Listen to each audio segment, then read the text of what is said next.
Okay, дякую дуже, Pavle. Steve, thank you very much for moderating the show. Ну, перше, я два слова скажу по-українськи.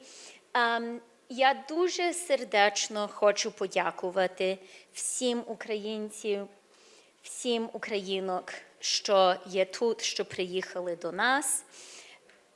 Я знаю, що ви воюєте за себе, але ви так само воюєте за нас. Ви дійсно воюєте за весь демократичний світ.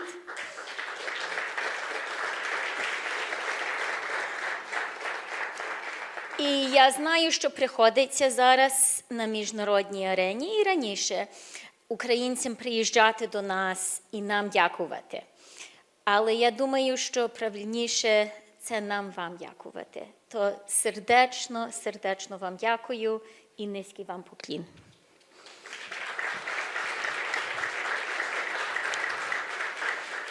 Слава Україні і слава Канаді!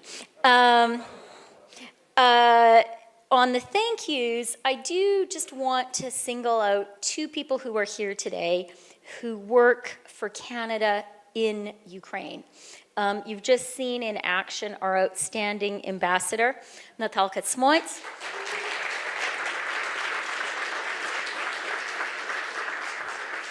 And I had the chance to see her in action. I've seen her in action many times in Kyiv, but I saw her for a whole week. And, you know, the thing that makes you proud as a Canadian is when people from other countries talk to you about the high regard in which they hold our representatives. And I heard that so many times about Natalka. Дуже дякую, Natalka. And then we also have Jocelyn Kinnear, who runs the Ukraine team in Global Affairs. She was in Kyiv with us at the beginning of the week. Thank you very much, Jocelyn. Alors, je viens d'une visite de Kiev, comme Pavlo a dit. Je viens directement de l'aéroport. J'étais à Kiev pour 5 jours. Après ça, j'étais à Copenhague, où j'ai eu une réunion avec Anders Fogh Rasmussen, l'ancien chef de l'OTAN. Et après ça, j'étais à Munich pour une retraite de Munich Security Conference. Une retraite où on a parlé avec plusieurs des gens de l'Allemagne, de le gouvernement, du Bundestag, plusieurs Européennes en général, et aussi beaucoup de représentants de l'OTAN étaient là.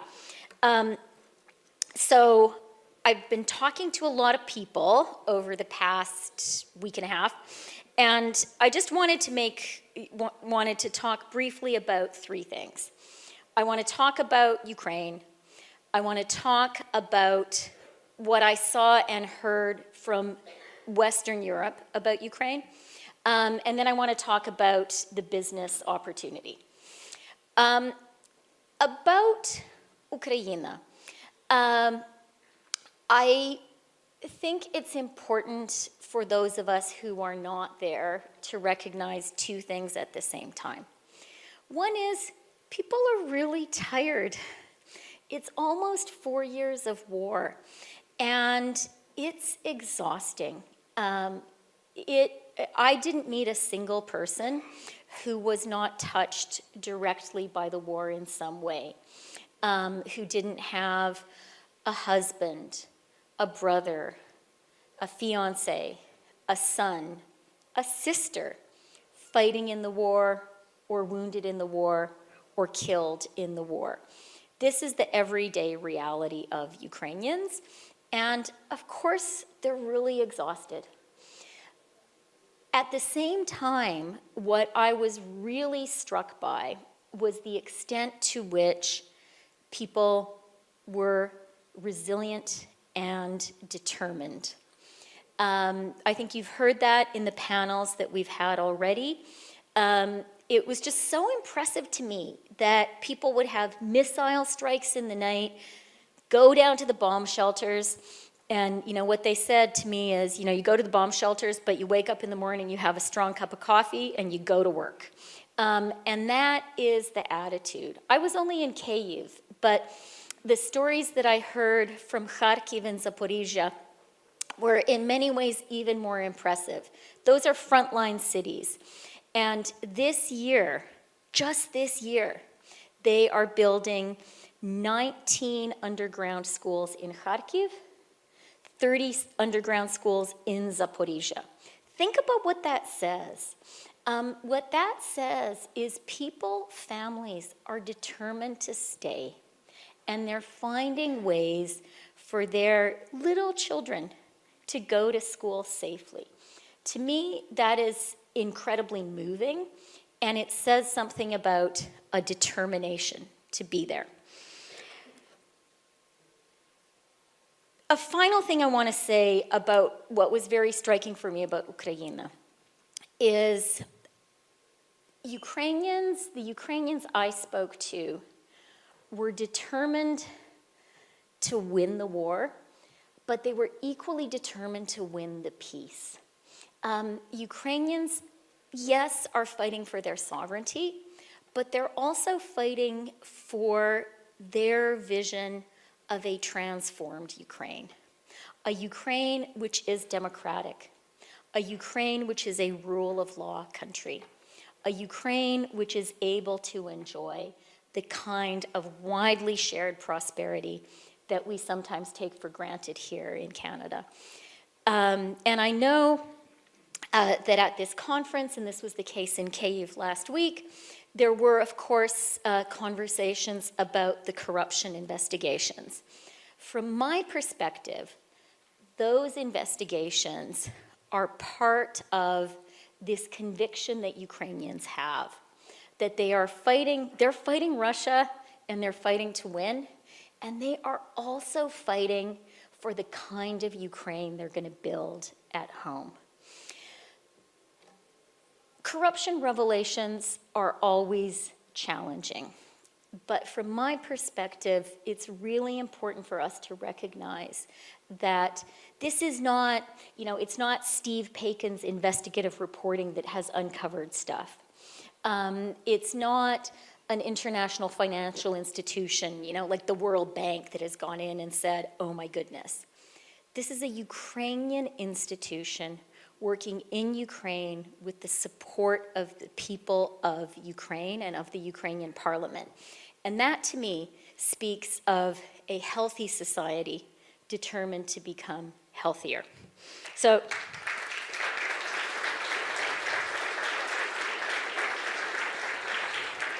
that's Ukraine.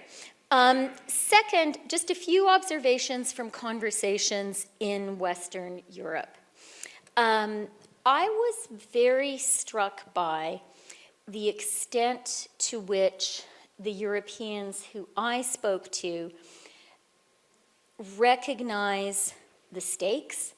There is a recognition that I had not seen previously of the very serious and ongoing threat that Vladimir Putin's revisionist Russia poses not only to Ukraine, but also to Europe, and indeed to the entire rules-based international order.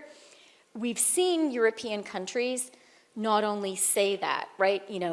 There was Olaf Scholz's Zeitenwende, that the world has changed. We've seen Chancellor Merz talk about how we're not at war, but we're not at peace either. And we are seeing now historic investments in defense by the Europeans. And that is a measure of the seriousness with which they see this challenge. I would also say, in this panel that we just heard from, I think speaks to something that I heard from the Europeans I spoke to, which is an increasing recognition of the resilience and the strength of Ukraine. A recognition that Ukraine should be supported not only because it's the good thing to do and the right thing to do, which it is, but that Ukraine should be supported because a strong Ukraine can be a great ally for us all. A real recognition, we heard about the defense sector, an increasing recognition that Ukraine can be the arsenal for Europe, and that Ukraine can be the shield for Europe. And I think both of those things are true, and it's good to hear that recognized. We are going to, Pavlo spoke about the assets of the Russian Central Bank. And all the Canadians here, we should be proud of the leading role our country has played on what I think is emerging as sort of the key issue at the moment. Canada was the first country to move on saying Russian assets broadly have to be frozen, and we need to be ready to confiscate those assets. And we worked hard at the G7 to move on making available some of those assets of the Russian Central Bank to Ukraine. There are a lot of conversations going on in Europe right now. There's going to be a decisive meeting in the middle of December, and that is going to be a real moment for Europe to show its willingness to be a real player and to be really there for Ukraine. Let's hope that Ukraine gets the support it needs to keep on being that shield and that arsenal. The final thing I want to talk about is the economic and business opportunity. I began my professional life as a journalist working in Ukraine, Russia, and what was still the Soviet Union. I watched and reported on the collapse of the Soviet Union. And I remember what a world-changing moment that was. It was transformative politically, but it was also this economic opportunity. And it was broadly understood that this was a moment of economic transformation, comparable maybe only to the Marshall Plan and Europe after the Second World War. Ukraine did some things with that opportunity. I think we shouldn't underestimate how hard it was simply to establish a sovereign state. But there were a lot of things that Ukraine didn't do. There are a lot of things in that transition that are not done. I think that we need to be thinking about Ukraine as right now being on the brink of, maybe even beginning to truly take advantage of that 1991 opportunity. I think this is a transformational moment for Ukraine. The society is already transformed. People, even in time of war, are transforming the economy. And as we move from fighting the war to fighting the peace, I think we really have to see this as an opportunity for an economic renaissance of the same scale and significance and depth that we saw after 1991 in parts of the world. You know, I crossed the border from Ukraine to Poland, and you can see how deep a transformation is possible. That is a transformation which is within Ukraine's grasp. And I really am so impressed by the resilience of Ukrainians, by the entrepreneurial approach that Ukrainians are taking to fighting this war, by just how smart and how competent they are. And they are doing that while fighting. Just imagine how incredible that economic renaissance can be when all of that energy that we have heard about here is unleashed and is directed to the rebuilding of Ukraine. And I'm not even sure, I'm not even sure rebuilding is exactly the right word, because I don't think, Ukraine needs to rebuild exactly what was there before the war. I think this is an opportunity for the transformation of Ukraine. And I think that is very exciting. I think that we know Ukrainians can do it. We know that they are doing the hard work to transform their society and their political economy to have a secure foundation for that transformation. And we in Canada, absolutely, our European partners recognize not only how important it is for Ukraine to succeed on the military battlefield, but how important and valuable it will be for Europe, for the democratic world, for Ukraine to become a prosperous Western democracy, securing that eastern flank. Really, for the first time in Ukraine's history, I think that is absolutely achievable. And I think we should also recognize, there is sometimes an advantage to starting from behind. And in business, in the economy, it can give a business, a community, a country, an opportunity to leapfrog and to use technologies, to use systems that are at the cutting edge. We see that in Ukraine already with something like GIA. The Ukrainian government has achieved a level of digitization, which other countries, maybe including our own, can only aspire to.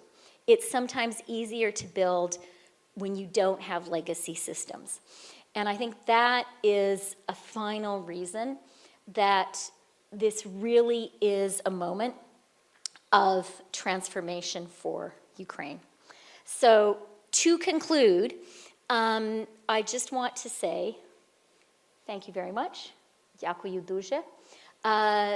Zenon absolutely insisted that I come back from Europe a day earlier than I had intended because this is such an important meeting, and I'm glad to have done so.